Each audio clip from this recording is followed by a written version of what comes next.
Bula bula.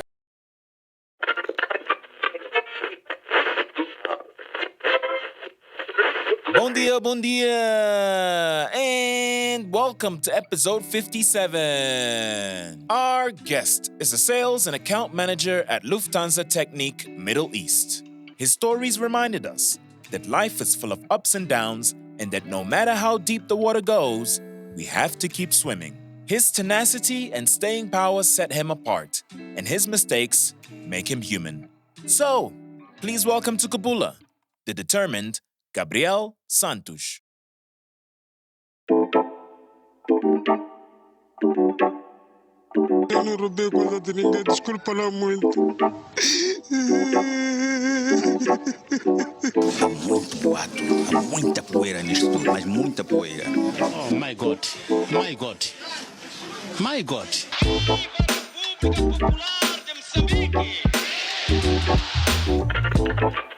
Já colocado. Mas você estava sem máscara. Eu tinha máscara. Mas nós vimos que as nossas câmeras. Está a me confundir. Está a confundir. Aqui vem Special London Dry Gin. Vai beber Special Jesus Christ. Existe uma confusão. Quando eu vou confusionando com isso, quando existe uma confusão, existe uma confusão.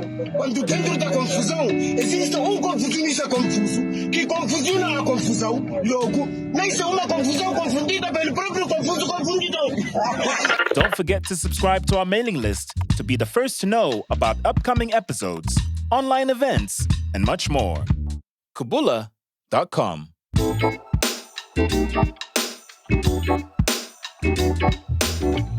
It's another one. It's another week. And today we like to welcome, and let me stop saying special guest again. Everyone is special. This guest is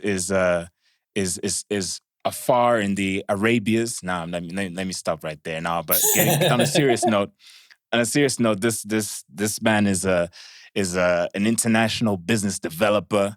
He's got an MBA in aviation management. He speaks 5 languages, man. I even struggle with one, as you all know here in Kabula that listen to this. I even struggle with English. This guy is a man of many talents, and currently he's working for Lufthansa Technik as a sales and accounts manager. And he's going to tell you about his story, man. It's an honor. Gabriel Santos, bem-vindo to Kabula. Confetti.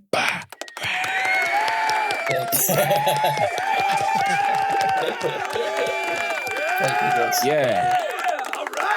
Bem-vindo, Gabriel. Eu prometi, então tenho que fazer Assalamu alaikum. Alaikum salam, habibi. There you go. Yes. All the way in Dubai, no?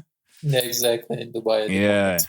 Por que Dubai, Gabriel? Let's just jump into it. Jump right in. Yeah, but first of all, I think it's worth to mention that for me, it's the first time doing this kind of interview. So obviously, it's always like an honor, and thank you, Marcio and Ugo, for the invitation. I think it's quite a nice experience for me, and obviously, no one ever.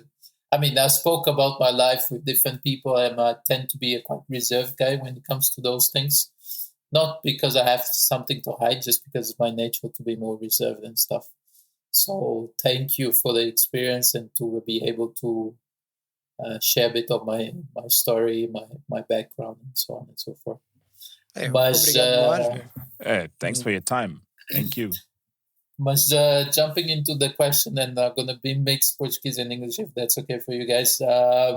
O porquê Dubai é pouco complicada a história e pouco confusa, mas eu mudei-me para o Dubai literalmente por causa de questões profissionais. Eu queria há muitos anos trabalhar na aviação, então eu comecei eu estava baseado na China e comecei a fazer um MBA Aviation Management at the Emirates Aviation University aqui em Dubai. E eu voava de 2 em 2 meses para ter as aulas que aconteciam, acho que 10 dias ou 7 dias durante, 18 meses. E eu comecei a fazer isso e, entretanto, muita coisa se passou in between, depois falamos sobre isso, mas comecei a ficar mais e mais tempo no Dubai e também foi uma oportunidade que eu tive, ou não foi mais uma oportunidade, foi uma oportunidade que eu quis criar, de me basear aqui no Dubai e trabalhar na indústria da aviação. O Dubai em si, por causa do MBA, segundo, por causa da Emirates. Eu queria uma fase da minha vida trabalhar muito na Emirates, o que não aconteceu. Acho que foi por um bom sinal. E depois também porque eu sempre pensei e sempre quis trabalhar numa zona ou numa área ou numa região do mundo em que me desse possibilidade de crescer profissionalmente. Obviamente, Dubai sendo um hub da aviação e tendo uma indústria extremamente desenvolvida nesse ramo, foi uma possibilidade que eu quis criar, e depois falamos como é que isso foi criado, mas foi mainly because of that I want to establish myself in Dubai itself. Dubai is nice, but come on, there's also other places in the world super nice to be based at. Mas yeah, I guess that answers your question. Yeah, we thought you went on holidays to Dubai and then, no, man, Dubai. You don't want to come to Dubai on a short money and stuff, because Dubai is not for students. It's not a student. It's not a student town. No. Not at all. But yeah, it's been a great experience so far, and as you mentioned at the beginning, after a lot of struggles, I managed to actually find a job at Lufthansa Technik, which is basically a company that focuses in aircraft maintenance. For those who are not in the industry, it's a well-established company in that sector. They call it MRO. Marcio knows all about that.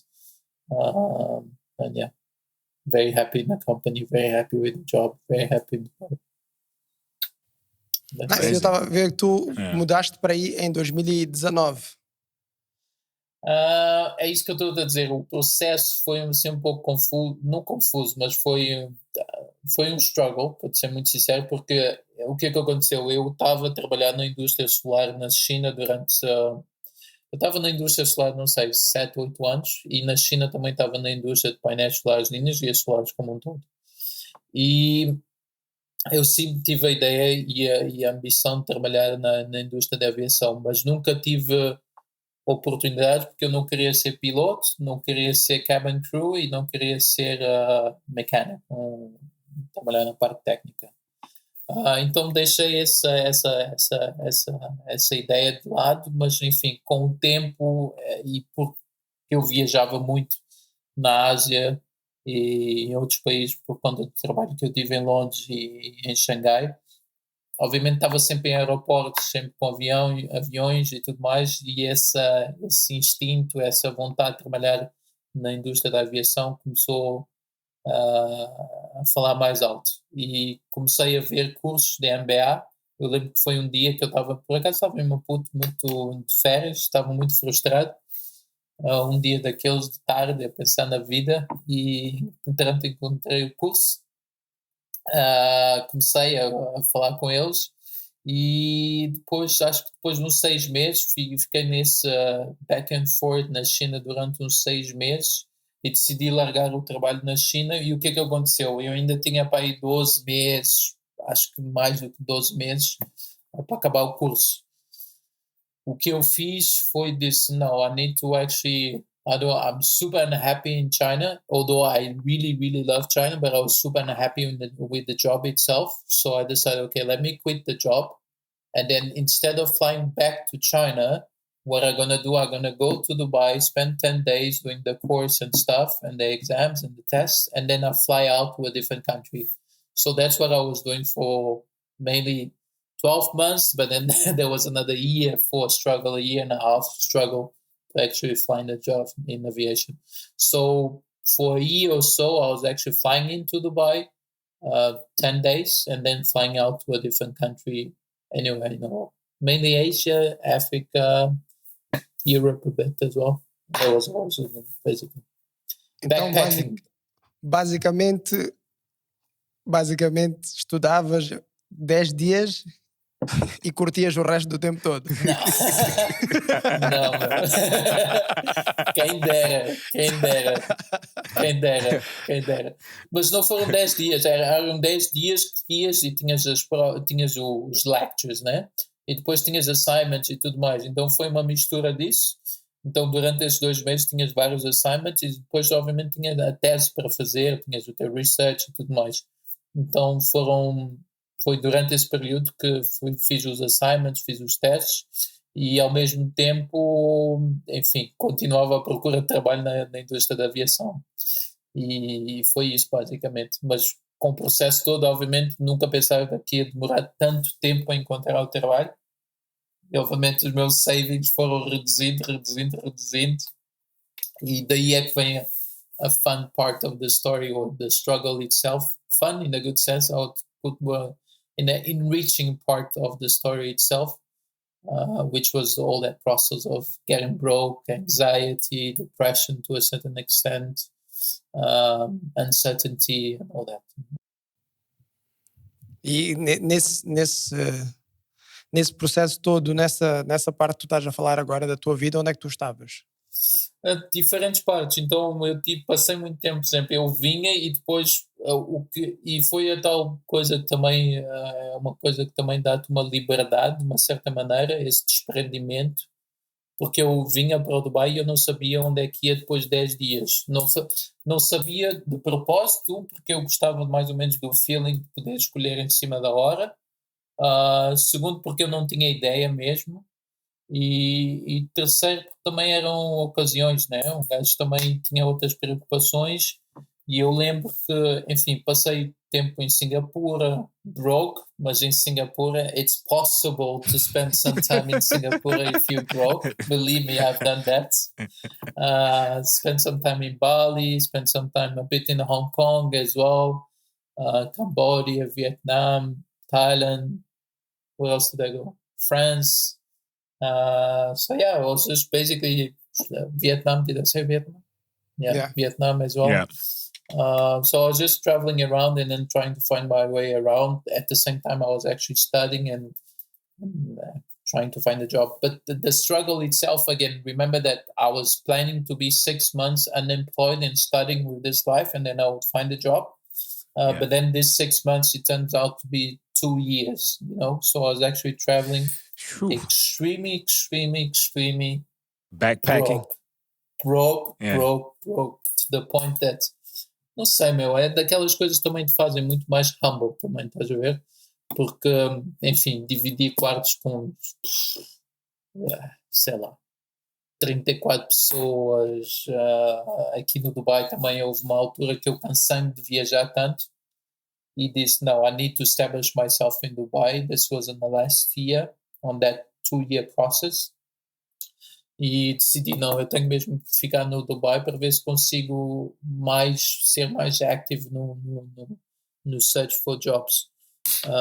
E fiquei no Dubai, e o Dubai tem muito um submundo que é muito desconhecido, sabes? No Dubai, por exemplo, eu dividi quarto com, sei lá, éramos 6 num quarto e depois tinha 6 no outro quarto, num T2. Dividíamos todos a mesma casa de banho, a mesma cozinha e tudo mais. Mas isso numa zona tipo upper middle class, e tu olhas por fora dos buildings e tu não imaginas o que é que se passa lá dentro. E essa ajudou muito a desmistificar o Dubai, a ver esse submundo que existe muito. E ao mesmo tempo trouxe-me uma realidade muito diferente de tentar, mas porque eu estava a viver a mesma realidade das pessoas que serviam à mesa, das pessoas que guardavam carros, das pessoas que limpavam carros, das pessoas que limpavam casas, de gajos que tentavam a vida a vender imóveis, que eram brokers e tudo mais, que eu dividia o quarto com essas pessoas, percebes? Que tu pões-te na mesma situação, porque tu estás naquela situação e tu começas a ver que no final do dia somos todos iguais, mas ao mesmo tempo todos diferentes.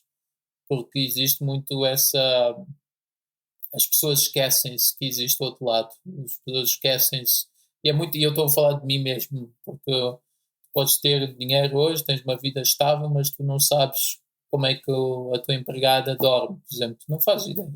Eu não faço ideia.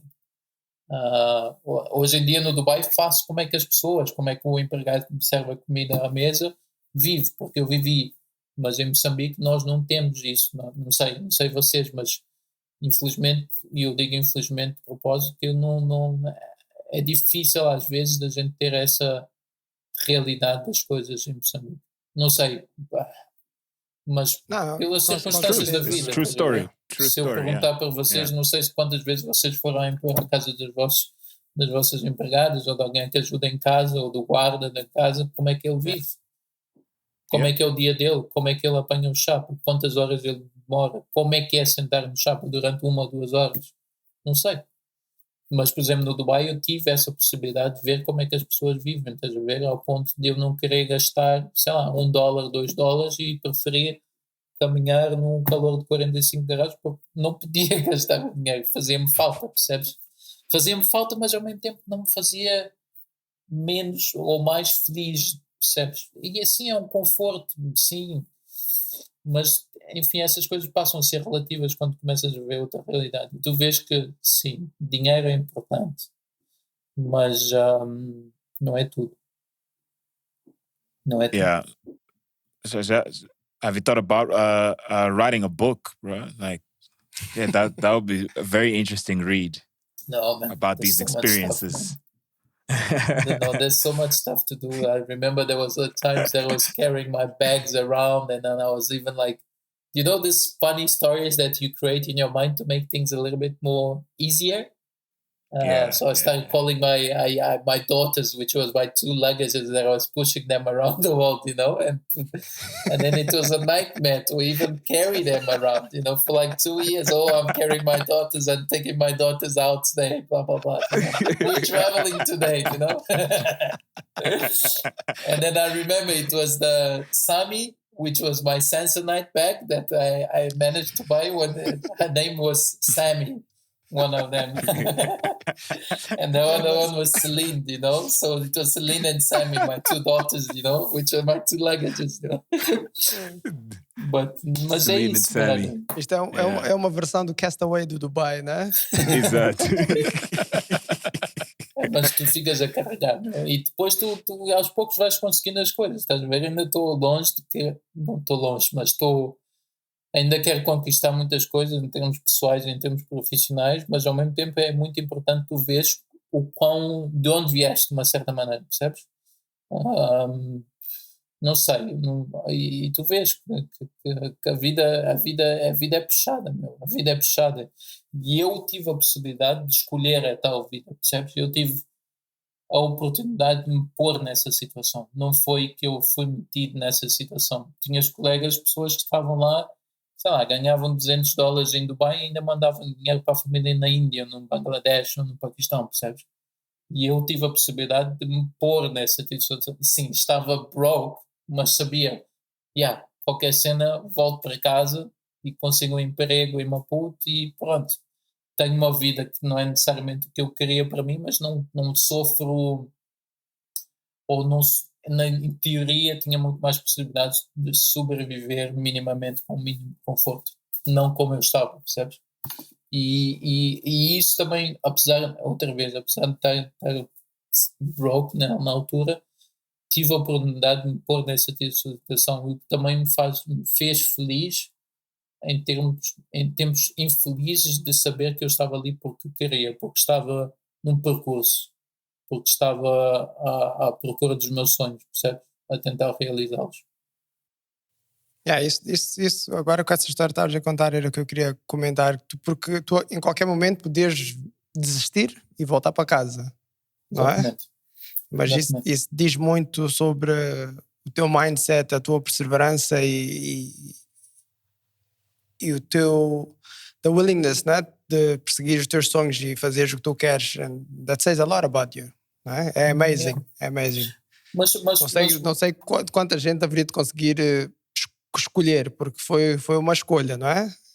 Não foi uma escolha de estar broke, obviously, mas foi uma escolha de continuar e decidi que, epá, se eu quero, para onde eu quero chegar, se este é o caminho que seja, não é? Mas ao mesmo tempo uma coisa que eu vi é que a determinação de um ser humano é muito forte. It's very hard to kill a man's desire and willing to succeed. It's very hard to kill an instinct to survive. You're never going to be able to do that. And I think everyone has that thing inside them. You know, if you really want something, if you really have a purpose in life, there's no such thing that can pull you down. Yes, there's unhappy days, there's days that you're super unhappy, mas tu vês mesmo que o ser humano é forte como um ser, percebes? É sempre, às vezes, e isso vem muito de certas coisas que na altura que eu estava a passar por isso, ouvia muito aqueles motivation speakers e blá blá blá. Aquela história self-help. Let me listen to this. Márcio é fã desses gajos, hein?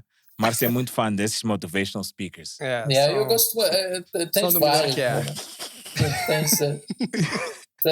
Tu estás a ser cínico ou não gostas mesmo? Sarcastic. Being sarcastic. Being sarcastic. Mas ajudou-te? Agora... Ajudou-me. E há certas coisas que às vezes tu até crias uma ilusão para te ajudar. Não tens outra possibilidade, Márcio. Não tens outra possibilidade. Tu tens duas opções. Ou escolhes ficar na merda e no pensamento negativo, ou viras para um lado e positivo. Tu estás mal. Ou focas na negatividade ou na positividade. Obviamente é muito mais fácil tu ligares ou te focar na negatividade porque é muito mais confortável. A positividade, obviamente tu sentes muito melhor, mas é mais difícil de ter um willingness to focus on that. E isso é um processo. Mas, por exemplo, voltando à questão, eu vejo, por exemplo, que a questão de tu descobres os teus limites, e isso vem muito... vais dizer que é uma palhaçada, mas o Ayrton Senna, por exemplo, que era um piloto de Fórmula 1, para quem não conhece, ele morreu, sei lá, com 34 anos, e ele, um dos motivation speakers, ele não era motivation speaker, mas das várias entrevistas que ele deu, ele disse que é isso mesmo, tu chegas a um ponto na tua vida, tu pensas que já deste tudo, mas quando tu chegas nesse ponto, tu vês que ainda dá um pouquinho mais, estás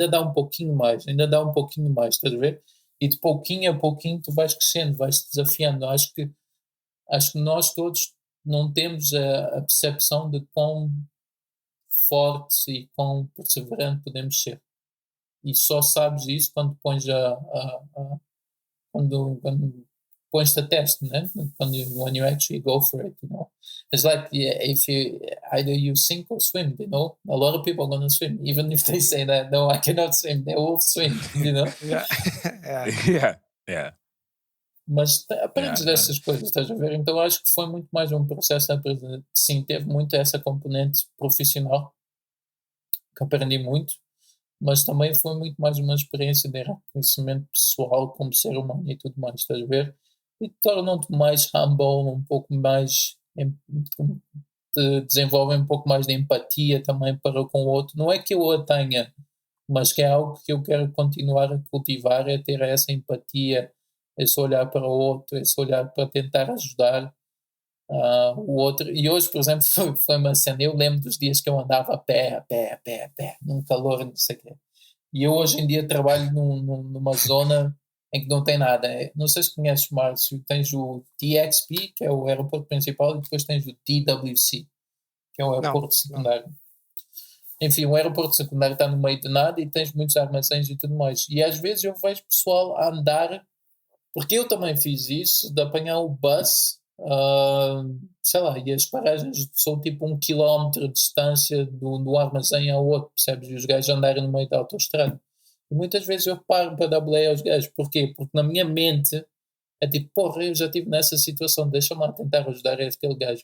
E tu vês, e tu sabes que aquela boleia faz-te uma diferença do caraças. Porra, ganhei o meu dia, estás a ver? E tu estás a conduzir o teu carrito, às vezes tu imaginas, porra, é só de 500 metros, é só 600 metros, não é assim muito para andar. É maninho, é maninho. Depois de 10 horas num dia, num job que obviamente aquele gajo, ninguém gosta de fazer um job de warehouse, de security, whatever it is, you know? E chega-te um gajo e dá-te aquela cena, é maninho. Essas pequenas coisas fez-me uma diferença enorme quando eu estava no meu processo e é uma coisa que eu também tento fazer pelos outros, estás a ver? Não é que eu faço sempre, obviamente, às vezes passa-me pela cabeça, às vezes não dou conta, às vezes sou egoísta, porque é a natureza do ser humano, enfim. Mas são certas coisas que eu tento trabalhar para mudar, estás a ver? Para ter esse olhar mais abrangente como um todo, não como o meu eu, percebes? Claro. E este cenário de carregar as filhas foram 2 anos, então? Foram 2 anos, eu saí da China e foi isso. Foram 2 anos a carregar as filhas pelo mundo, a dar a volta ao turnê. O turnê da China. Mas, enfim, não me arrependo de nada, foi muito duro e, enfim, não sei se farei outra vez. Mas foi nice. Foi nice como experiência humana. E qual era a opinião da família, pais, irmão, disso tudo que tu estavas a fazer? Porque eles certamente sabiam o que é que tu estavas a passar, não é? Não sabiam. Vão sabendo hoje aos poucos e acho que hoje vão saber mais. Mas aos poucos eu vou contando assim coisas soltas, estás a ver? Porque eu também não queria fazer não queria estar a dividir essas coisas, porque é a minha natureza de não dividir certas coisas, não, porque eu sou uma pessoa reservada por natureza. E depois, porque eu também acho que não queria preocupar as pessoas, a minha família, e depois eu acho que também não seria, por mais que eu pudesse pedir dinheiro à família e tudo mais, dinheiros emprestados e não sei o quê, eu não acharia certo e não acho certo eu colocar as pessoas numa situação em que eu escolhi me pôr, percebes? Porque ao final do dia eu é que tive a opção de fazer isso, era uma opção, não era uma necessidade, percebes? Então eu tinha que ser consequente com as minhas ações e me desenrascar no final do dia, estás a ver? E não podia estar sei lá, os meus pais ou os meus irmãos a tentarem me dar dinheiro ou me emprestarem, sei lá, o que for, para eu satisfazer um desejo meu, estás a ver? Acho que isso não seria justo e acho que também isso não faria parte do processo de enriquecimento. E não sei se conseguiria se fosse mais fácil, porque obviamente é tal história, eu tive que correr atrás das coisas. Sim, fiz muitos erros, dei muitos erros, cometi muitas coisas que se calhar em hindsight poderia ter feito diferente, mas isso faz parte do aprender, né? Quem não erra não aprende. And here you are, né? Faz parte of the journey, the story. Mas ao mesmo tempo é uma cena que eu vejo que tu começas a ver os reflexos dessa tua trajetória. Não quando, por exemplo, o meu objetivo era conseguir o job. Eu consegui o job, não é que eu comecei a olhar tudo para trás, percebes? Mas hoje em dia, cada vez mais, eu olho para trás e vejo como é que aquelas experiências me moldaram para a pessoa que eu sou hoje. Não foi uma coisa que eu terminei o processo da busca do emprego e mudar de carreira, olhei para trás no dia seguinte e disse, olha o que eu passei, percebes?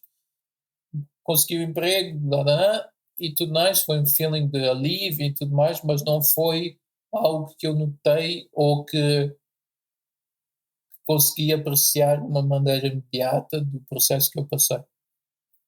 Não sei se faz sentido isso. Yes. Yeah. That's why you need to release a book, bro. Não, just saying. Just putting it out there. Não.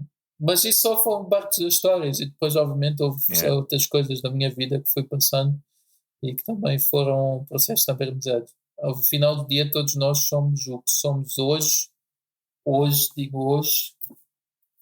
quarta-feira ou terça-feira, o que tu foste, o que aconteceu ontem, anteontem, há 2 anos atrás, há 4 anos atrás, enfim, isso é um produto. E eu vejo agora com os meus sobrinhos todos que é muito importante tu entenderes que é uma continuidade do teu dia para o amanhã, percebes? O que aconteceu hoje e o que tu estás a incutir naqueles putos hoje vai ter um impacto naquela criança daqui a 10 anos, daqui a 15 anos. Tudo molda a pessoa, percebes? E isso é muito importante perceber. E são daquelas coisas que tu só vais aprendendo ficando um pouco mais velho. Quando os teus cotas dizem, não faz isso, pensa no outro, não sei o quê, diz, tá bem. Mas hoje em dia começas a ver de uma certa maneira diferente, percebes? Vais com cota também, estás a ver? E depois vais tu dizer aos teus sobrinhos, eles é que vão dizer, tá bem. Exatamente, por exemplo, outro dia estava, quando tive uma puta agora a última vez, estava a brincar com, por acaso foi eu e o meu irmão, com o Gonçalo, e estava-lhe a explicar, o Gonçalo tem 4, 5 anos, e estávamos a brincar aos Legos, e o gajo disse, olha, não, eu quero que o tio vá-me dando as peças e eu os monto os Legos sozinho. Disse, é assim que tu queres brincar com os teus amigos? Os teus amigos dão-te as peças e tu montas sozinho? Não, Gonçalo, tens de sentar, tens que aprender o que é, sabes que é a comunidade, senta lá aqui, o tio vai-te explicar o que é trabalhar em comunidade, blá, blá, blá, blá, blá. Estás a ver? São essas coisas que, e tu vês que como é nice também ter essa possibilidade de ensinar aos putos esses conceitos tão básicos e tão elementares, mas que têm um impacto muito grande na personalidade da pessoa, estás a ver? Não é que tu deixas de ter a tua personalidade entendendo esse tipo de conceitos e de normas de sociedade, mas que tu começas a ser atento e deixas de ser um pouco egocêntrico, de entender que existe outra percepção das coisas. E eu acho que isso é o mais importante da vida, é entender que tu não és o centro das atenções, que existe outra maneira de pensar. E eu estou a falar, e obviamente toda a gente tem a tendência a sempre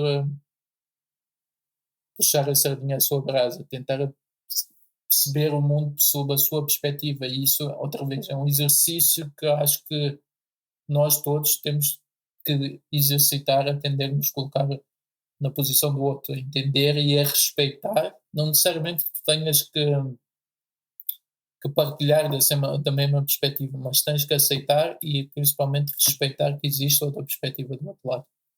E só assim é que a gente se entende. Tu não precisas de... I love that sentence when you say, let's agree to disagree, you know? And a lot of people have a lot of trouble with that. You don't need to agree with everything. At least agree to disagree. You follow your path, I follow my path, and let's have your own opinion. Yeah, exactly. Yeah. Mas eu estou a falar muito, vocês não falaram nada também. Nós estamos aqui todas as semanas. Nós estamos aqui todas as semanas. Vocês disseram que isto era um nossos ouvintes já bate-papo. nos conhecem, mano. Vocês disseram que Só é um falta... bate-papo. Mas true that. Diz-me assim, o quão difícil foi... Estás-me a fazer perguntas já.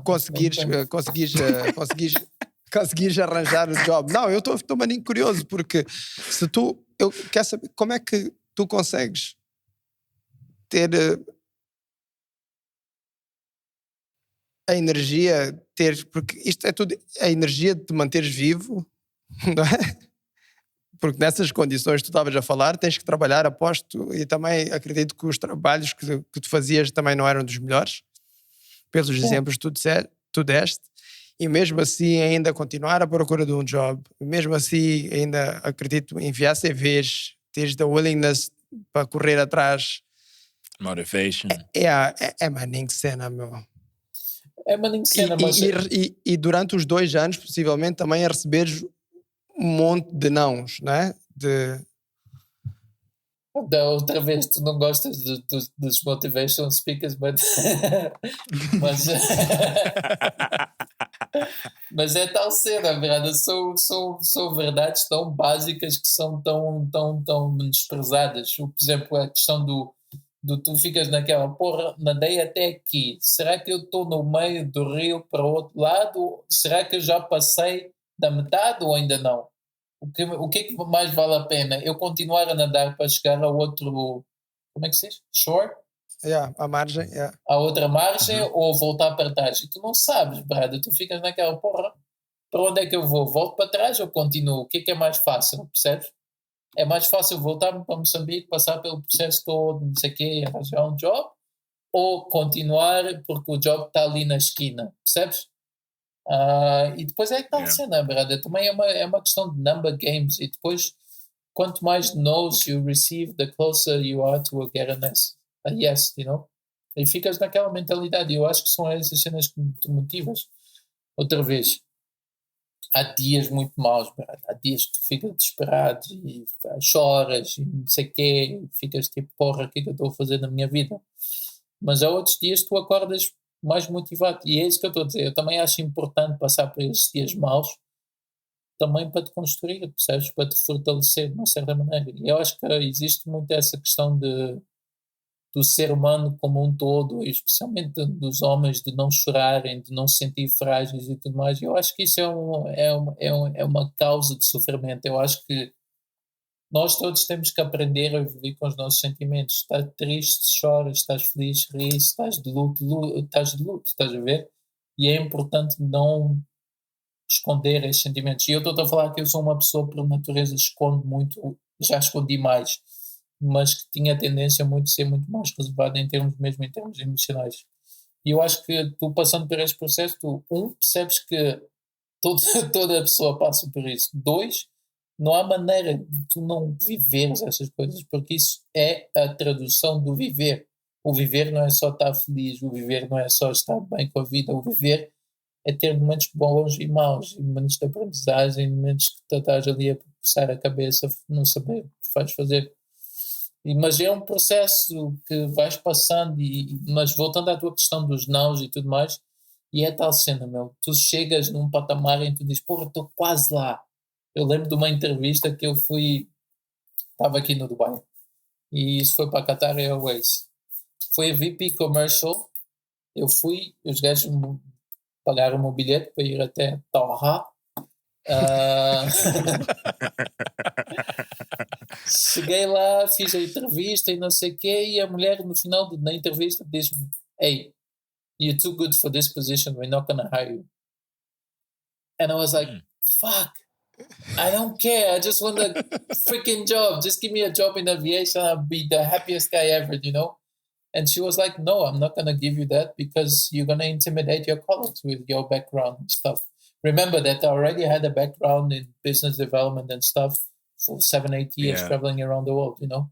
So I was basically stuck in a limbo because I had a lot of experience, but not in aviation. I had a lot of experience, but my experience was not in aviation, you know? So I was not good I was overqualified for a junior position, but I was not qualified enough because I didn't have the aviation background to a specific position. So that was one of the difficult things for me to actually find a job in that sector, you know. Even with the MBA, aviation management, I said, okay. And that's the thing, life always teaches a lesson, you know. You think, no, people are going to look at my CV, MBA, aviation management, MS aviation. 3 months, I'll find a job. 2 years. Mas são aquelas chapadas que tu apanhas da vida, estás a ver? E que tu tornam-te um pouco mais humble. Tu ficas naquela porra, bolinha baixa. But you spoke about your background, and I think that's very interesting. You know, business development, and also you did a master's now in environment and sustainable development. Sustainable development. Foste ver meu LinkedIn, man. Isso é hacking, huh? Yeah, we do our background Stalking. here. We know where you live. You know, just putting it out. Yeah, tu estás a falar do your experience, which it's interesting. I think it's great what you mentioned there because, you know, you can think that, you know, with you know, they always say, I always laugh at those like job adverts, you know, looking for someone with this experience. They put all the skills they're looking for, and then 5 years experience is what we're looking for. And it's like junior position, someone that's just come out of college. And then it's like, we need 5 years experience. But this is kind of like the other way around, where you've got like tons of experience and then people going like, you overqualified, mate. Like, overqualified is also an issue for whoever is trying to get a job. Sometimes it's even better to hide stuff having a master's, from your CV, PhD, So that's what I actually started doing. I started hiding stuff. I started not saying, no. You have like 10 versions of your CV, né? Exactly. I used to have like 10 freaking versions of my CV. Potential beginner, medium, expert level. I had A, B, C, D, E, F CV for whatever thing, And then they ask you what happened between the years of 2016 to 2019. Yeah, I was like, I don't see nothing.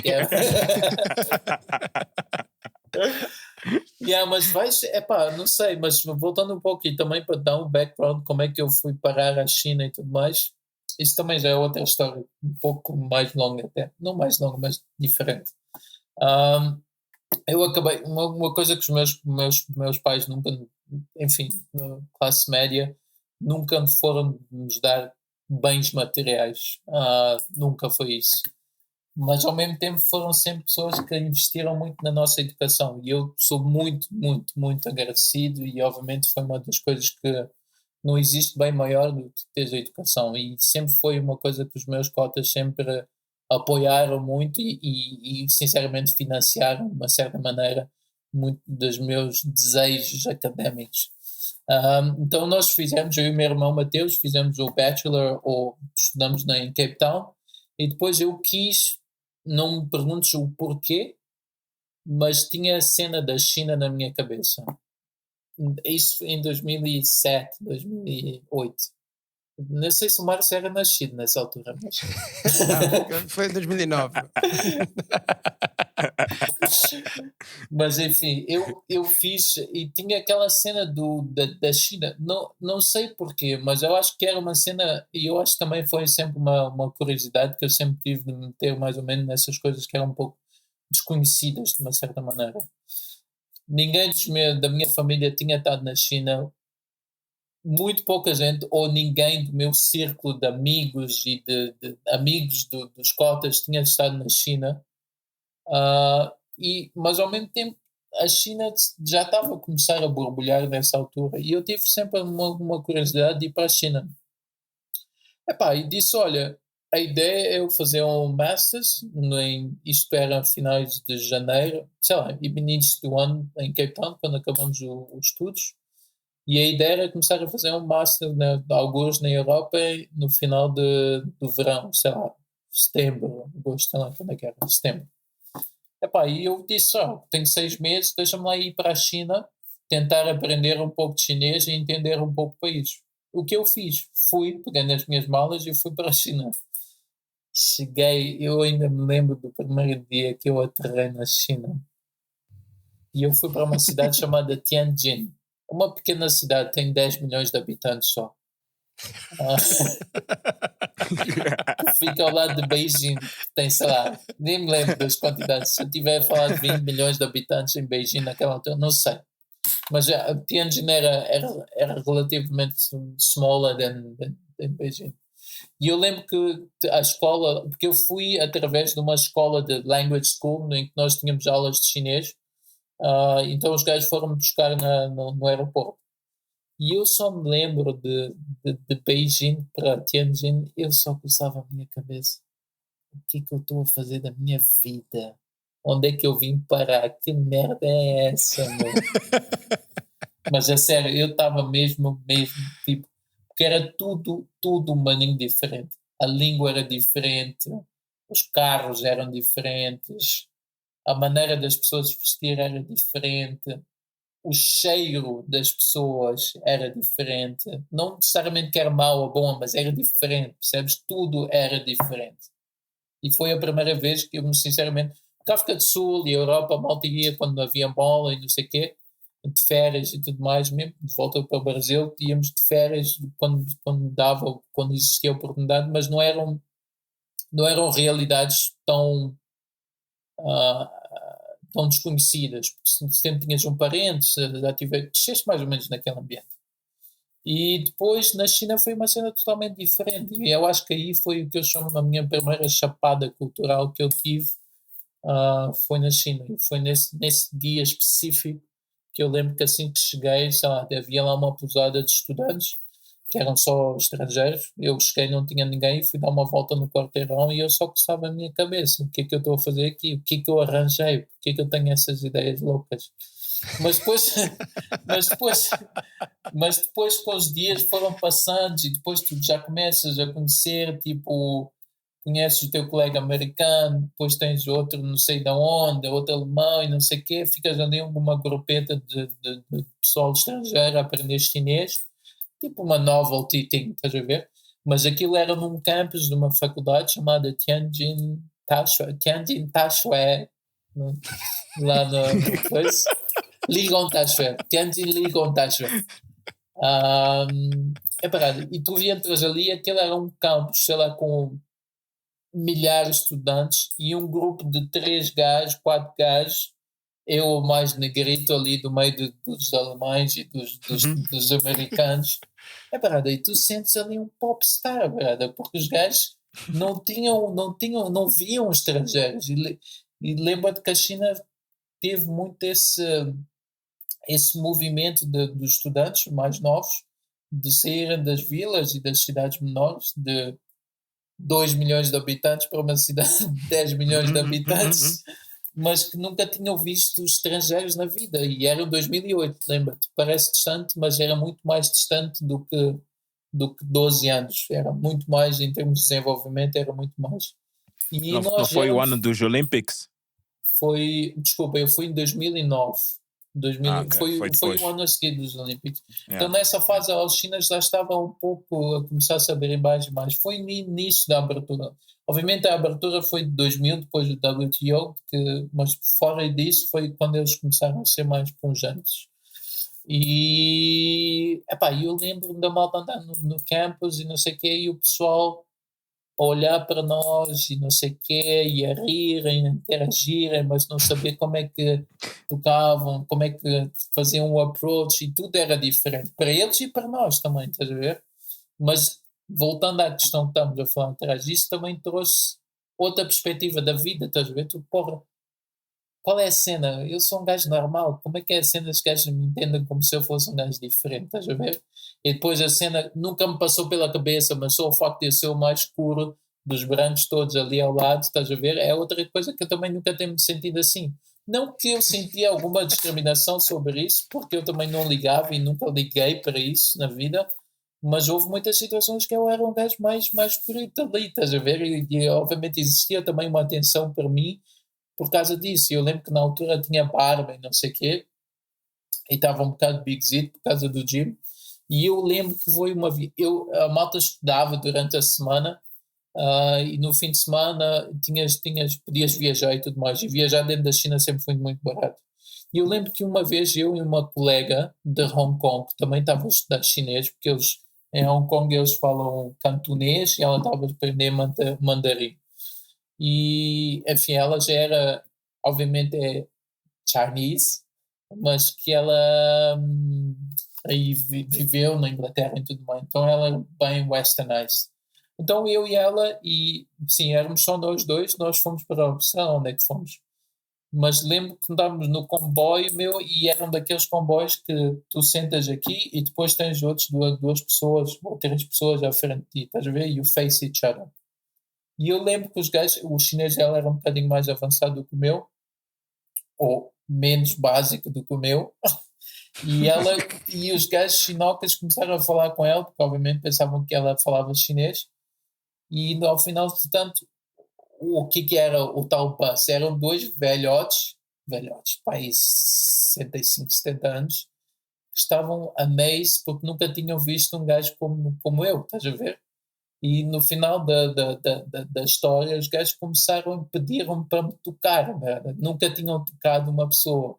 Então, tipo, tocaram nos meus armos, assim, baby, estás a ver? Da barba também, porque o Chinoca não tem barba, estás a ver? Estás a ver? Então, depois, são daquelas cenas que tu vais vivendo e dizes, what the fuck is going on here, you know? But you're like, okay, you go with the flow. Mas, e vais aprendendo com essas coisas, estás a ver? Às vezes é um bocado irritante, porque tu queres ser o centro normal, não queres ser o centro das atenções toda a vez, e foi daí que eu decidi que eu não quero ser famoso, estás a ver? Foi por isso que eu não quis ser meu famoso na vida, que eu não quero ser, é verdade, às vezes tu queres ser normal. Mas depois, através dessa experiência, voltando à história, entretanto não consegui entrar no curso que eu queria, e consegui uma bolsa para os outros 6 meses do ano, de 2009, e fiquei o ano todo na China. Foi uma experiência espetacular.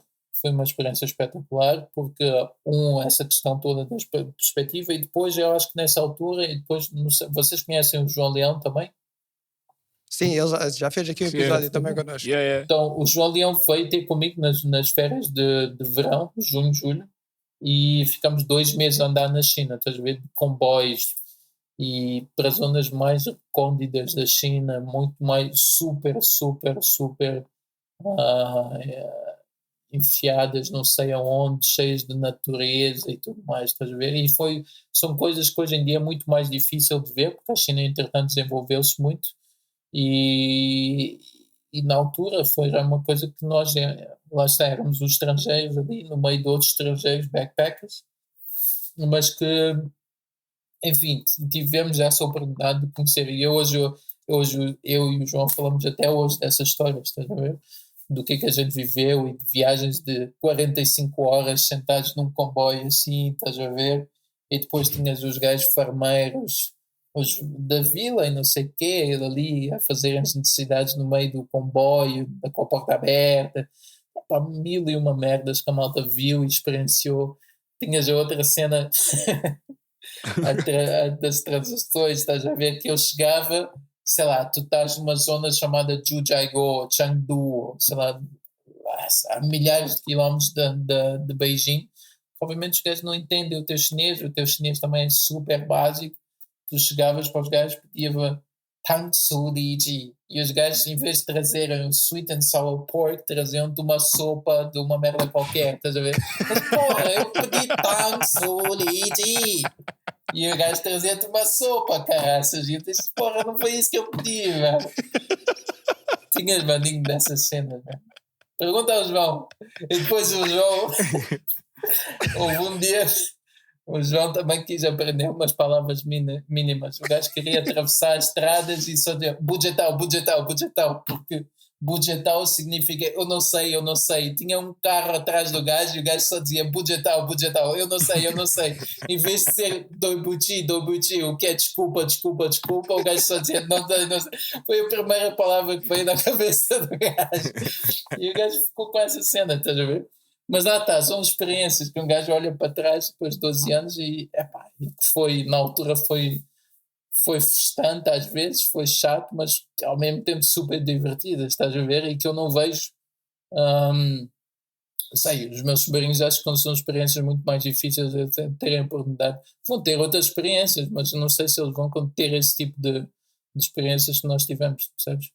De conhecer o desconhecido. E depois dentro da China, obviamente, depois através do trabalho comecei a viajar bastante na própria Ásia, e que foram outras experiências, estás a ver?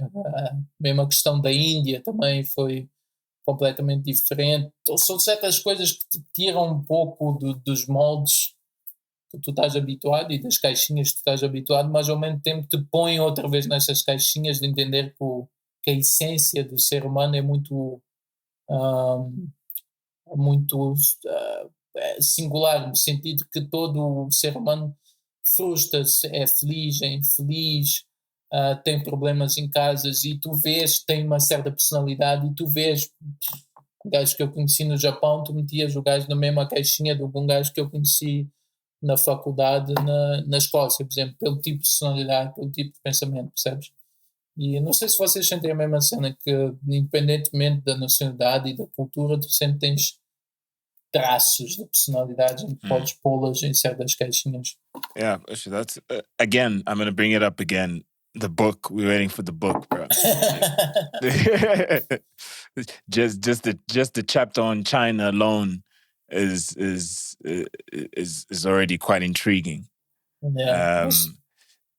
But Stu, I have like probably the last question I have from my side is you've been involved in so much and had a lot of these experiences, but sort of as a kid, what is it that you wanted to be when you grew up?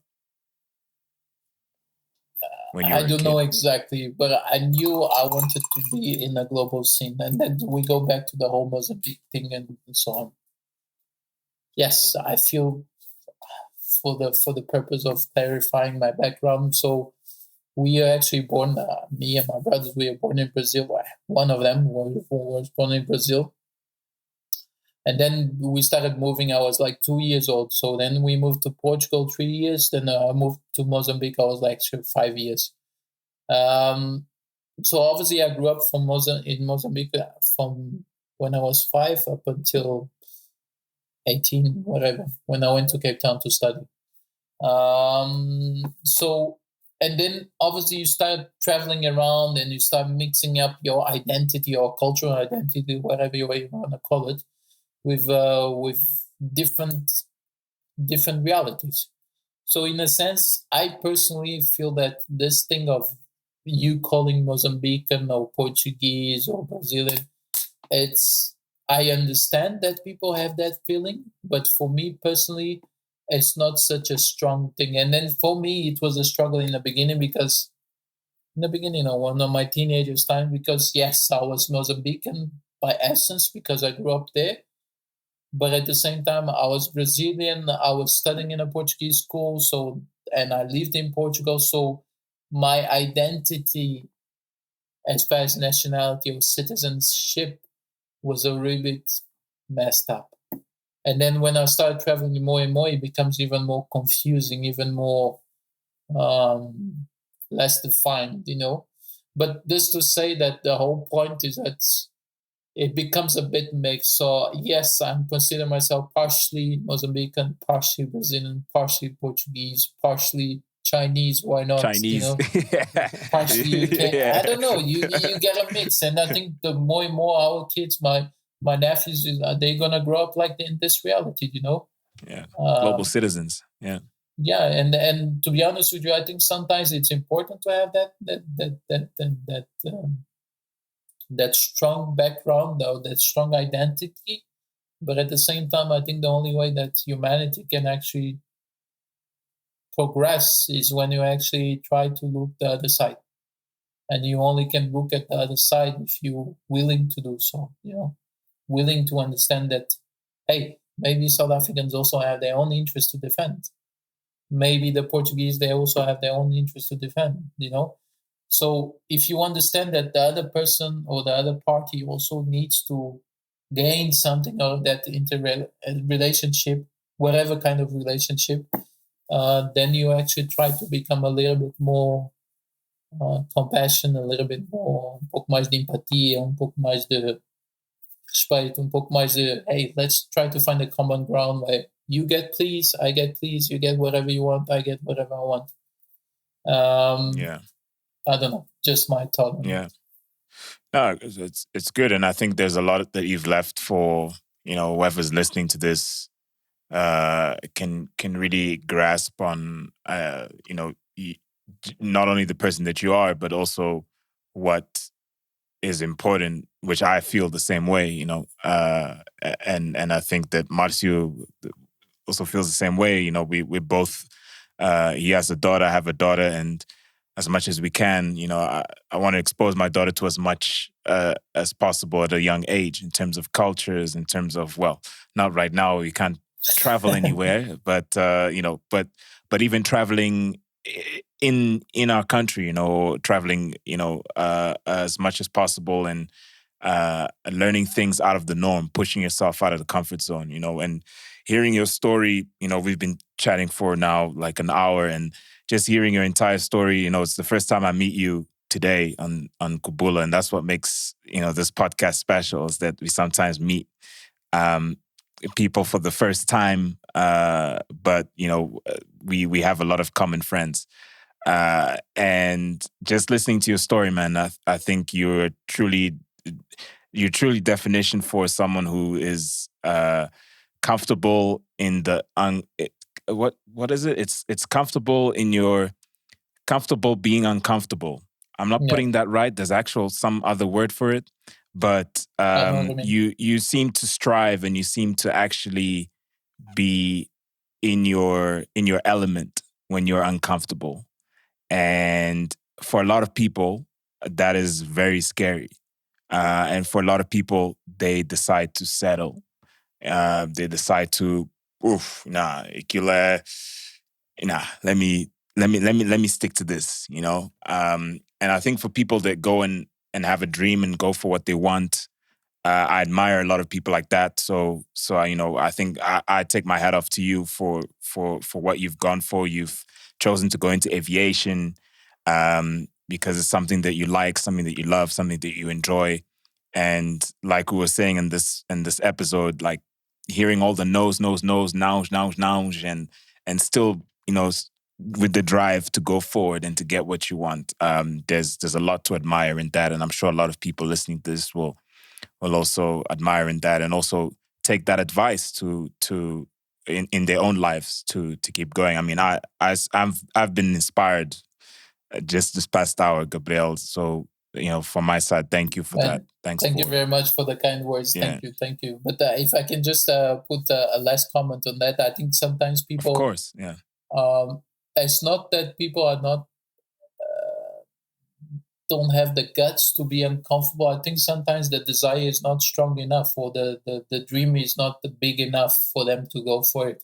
Because again, I think everyone has that possibility and has that thing inside them to actually go for it. But obviously, it needs to be something that you really want for you to put yourself in that position. You know, if you don't put yourself in that position, it's because it's not the big thing for you. You know, it's a wish, but it's not your purpose. If you know what I mean. Because there's even a saying that, I don't know how, in English is more or less, I think if you're sitting on a nail and you don't move your ass, it's because it's not hurting enough. So it goes more or less like, hey, dudes, if it's uncomfortable, but you can still bear it, stay, you know? But acho que é mais ou menos isso, meu. Então, mas também teve as suas coisas na vida, e eu acho que também foi mais ou menos isso, não? Mas tu também te puseste à prova quando tiveste a força. He defied the odds. Exactly. É isso mesmo. E acho que todos quando nós falamos, quando eu falei contigo, o Bula, né, falou contigo, Gabriela, tu disseste que eu não tenho nada para dizer. Ou eu não tenho nenhuma história interessante para contar, ou porque que estão-me a convidar a mim, ou já não me lembro exatamente quais foram as tuas palavras. Mas todos nós, eu acredito que todo mundo tem algo amazing, não é? Todo mundo tem